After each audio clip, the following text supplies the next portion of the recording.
जालना शहर में गंभीर अपराध की तैयारी कर रहे एक युवक को कदीम जालना पुलिस ने गुप्त सूचना के आधार पर गिरफ्तार किया। आरोपी के पास से देसी पिस्तौल, एक जिंदा कारतूस और मोबाइल फोन समेत कुल 35,500 रुपए का सामान बरामद किया गया। पुलिस को सूचना मिली थी कि पुराना जालना के शातिर मोहल्ला स्थित एक युवक कमर में देसी पिस्तौल लगाकर संदिग्ध अवस्था में घूम रहा है और किसी गंभीर वारदात को अंजाम देने की तैयारी कर रहा है। सूचना की पुष्टि के बाद पुलिस टीम ने इलाके में जाल बिछाया और संदिग्ध युवक को हिरासत में लिया। तलाशी के दौरान उसकी कमर में से मैगजीन सहित देसी पिस्तौल और उससे रखा एक जिंदा कारतूस बरामद किया गया। पुलिस ने आरोपी की पहचान कर गणेश कामले के रूप में हुई है। आरोपी के खिलाफ शस्त्र अधिनियम के तहत मामला दर्ज कर आगे की जांच शुरू की गई है। पुलिस अब यह पता लगाने में जुटी है कि आरोपी हथियार कहां से लाया था और वह किस वारदात को अंजाम देने की योजना बना रहा था। युवकाचा खून झालाय अशी माहिती मिळाल्यानंतर कदीम पोलीस स्टेशनची टीम, डीवायएसपी सगळे घटनास्थळावरती गेले होते।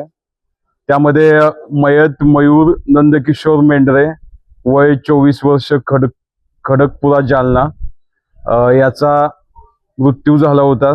त्या अनुषंगानं फिर्याद घेऊन अपराध क्रमांक 412/26/103 BNS 425 आर्म्स ऍक्ट नुसार गुन्हा दाखल करण्यात आला होता। ह्या गुन्हा दाखल केल्यानंतर तपासामध्ये आरोपी यश शिवलिंग वीर, वय वर्ष 22, महाडा कॉलनी, शिवाजीनगर, नवीन जालना, यास त्वरित कदीम जालनाच्या पथकानं अटक केलेली आहे। विदिन 3 तासामध्ये आरोपीला अटक केली।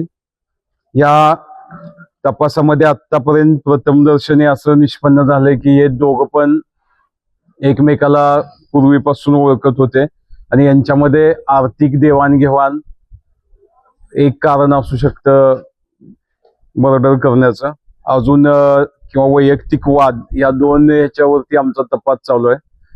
तपासामध्ये अजून काय बाबी निष्पन्न होतील, परंतु प्रथम दृष्ट्या आपल्याला हेच आढळून आलेलं आहे। तर आरोपी सध्या आपल्या पोलीस कस्टडीमध्ये आहे। यामध्ये माननीय पोलीस अधीक्षक यांच्या मार्गदर्शनाखाली हा तपास करण्यात आला आणि पुढे आरोपीला आता PCR घेतलेला आहे।